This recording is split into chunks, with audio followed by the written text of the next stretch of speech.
Mon colonel, Bonsoir. est-ce qu'on en sait plus sur les circonstances de cet accident? À ce stade, nous n'en savons pas plus. Je me permets dans un premier temps d'assurer les familles de nos deux membres d'équipage qui sont actuellement portés disparus de tout le soutien dans ces moments d'angoisse et des moments très difficiles à vivre.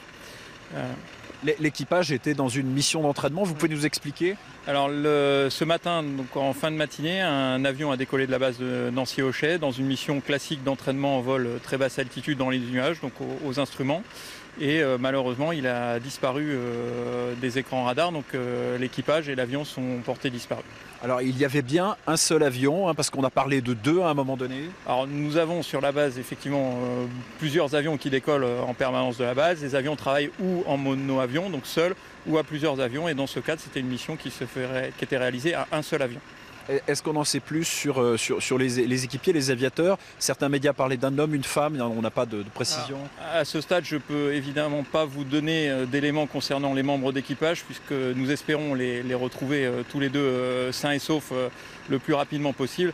Et donc, par respect pour les familles, je ne peux pas vous donner d'éléments concernant ces deux membres d'équipage. Vous parliez de cette mission d'entraînement dans les nuages. Les avions sont équipés pour, on peut naviguer à l'aveugle.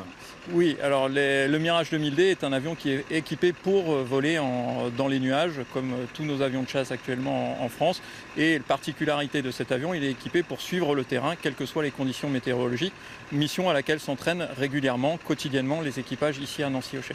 Alors le vol à basse altitude, c'est finalement la routine. On sait que les pilotes ici à Nancy-Ochet sont des gens expérimentés sur de nombreux terrains de guerre depuis des années.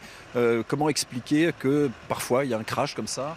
Alors, les équipages de Nancy s'entraînent au quotidien sur ces missions et sont engagés en opération depuis près de 20 ans en permanence. Et c'est notre mission de nous entraîner. Le métier de l'aéronautique demande une très grande précision et nous faisons tout pour assurer un maximum de sécurité de nos équipages. Maintenant, et vous le savez, il arrive que des pannes surviennent.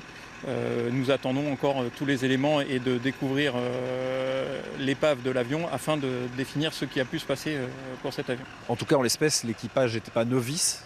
Non, ce n'est pas des équipages novices. Les équipages qui arrivent déjà à Nancy ont une certaine expérience aéronautique. Ils continuent évidemment leur formation et leur entraînement nécessaire à les emmener en opération. Et ces équipages n'étaient pas des jeunes équipages comme on peut trouver en école, évidemment. Un mot sur les recherches. Elles vont se poursuivre cette nuit avec l'armée? Alors les recherches se poursuivent. Je n'ai pas d'éléments sur l'heure à laquelle les recherches pourraient être interrompues par la nuit.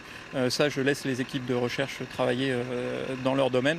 Mais en tout cas, à l'heure où nous parlons, elles sont encore en cours avec le maximum de moyens. Mais la zone actuellement du crash, puisque quelques débris ont été trouvés, donc la zone a priori suspectée du crash, puisqu'il faut identifier et s'assurer que les débris correspondent bien à notre avion, commence à être identifiée.